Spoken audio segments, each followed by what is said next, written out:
सांगली, मिरज आणि कुपवाड महानगरपालिकेचे माजी महापौर आणि काँग्रेसचे ज्येष्ठ नेते किशोरदादा जामदार यांच्या नेतृत्वाखाली जवळपास 15हून अधिक माजी नगरसेवकांनी राष्ट्रवादीमध्ये जाण्याचा निर्णय घेतलेला आहे। यामुळे काँग्रेस असेल, भाजप असेल, जनसुराज्य असेल किंवा राष्ट्रवादी शरदचंद्र पवार पक्ष या पक्षाला मोठा हादरा बसला आहे। नेमकी काय भूमिका आहे आपण जाणून घेऊया। आपल्यासोबत किशोरदादा आहेत। दादा, नेमकी काय भूमिका आहे?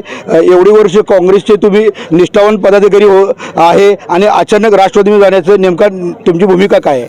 भूमिका म्हणजे काय, 2018 पर्यंत विकासाच्या कामाला महापालिकेतनं व्यवस्थित पैसे मिळत होते।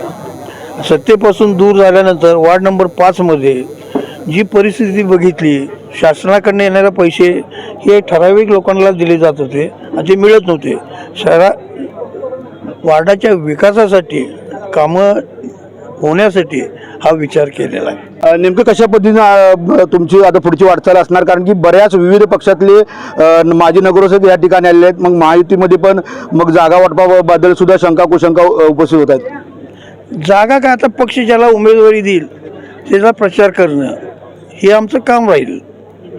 त्यामुळे कोणाला तिकीट मिळणार आहे, कोणाला नाही मिळणार आहे हे मी सांगू शकत नाही। माजी मंत्री विश्वजित कदम असतील किंवा खासदार विशालदादा पाटील असतील यांच्या माध्यमातून सुद्धा मन परिवर्तन किंवा समजवण्याचा प्रयत्न सुरू होता। मग तुम्ही आता राष्ट्रवादीमध्ये चाललात। राष्ट्रवादी जायचं कारण कसं आहे की विकासाच्या कामासाठी आम्ही तिथे गेलो आहे आणि राष्ट्रवादी आणि काँग्रेस हे एकाच नाण्याचे दोन बाजू आहेत। राष्ट्रवादी म्हणजे काही वेगळं नाही किंवा काँग्रेस वेगळं नाही। विचारानं ज्या शाहू फुले आंबेडकर या विचारानं जसं काँग्रेस जाते तसे अजितदादा गट पण जातोय। पुन्हा एकदा कुठेतरी मिरज पॅटर्न हा विस्कळीत दिसत होता लोकसभा किंवा विधानसभेला। पुन्हा एकदा मिरज पॅटर्न आपली ताकद दाखवलेली आहे या निर्णयामुळे। मिरज पॅटर्न म्हणजे काय, मिरज शहराचा विकास म्हणजे मिरज पॅटर्न।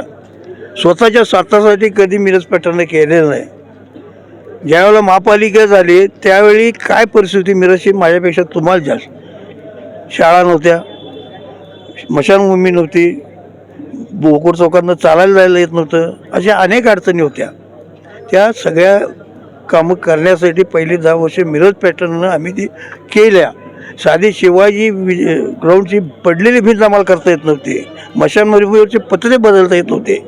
महापालिका झाल्यावर सर्व पक्ष विरहित सगळेजण एकत्र येऊन सांगलीतनं निधी आणला, म्हणून हा कालपड झाला आहे।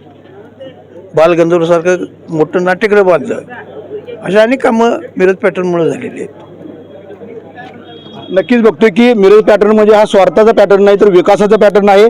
विकास असेल किंवा विकास निधी असेल त्यामुळेच राष्ट्रवादी काँग्रेसमध्ये जाण्याचा निर्णय घेतला आहे असं ज्येष्ठ नेते आणि माजी महापौर किशोरदादा जामदार यांनी सांगितलं आहे। रवींद्र कांबळे, बंधुता न्यूज, मिरज।